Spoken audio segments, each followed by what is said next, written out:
আমি আজকে আলোচনা করব টিকটিকি আপনাদের জীবনে কি কি সংকেত বহন করে।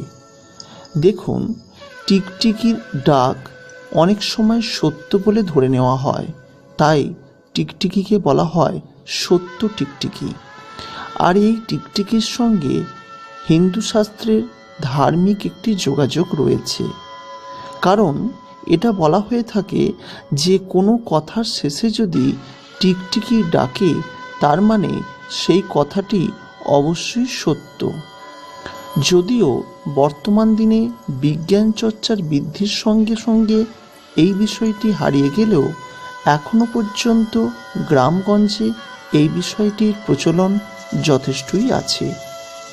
আজ আমি আলোচনা করব টিকটিকির কিছু সংকেত, কিছু গুণাবলী, যেগুলি আপনি বুঝতে পারবেন আপনার জন্যে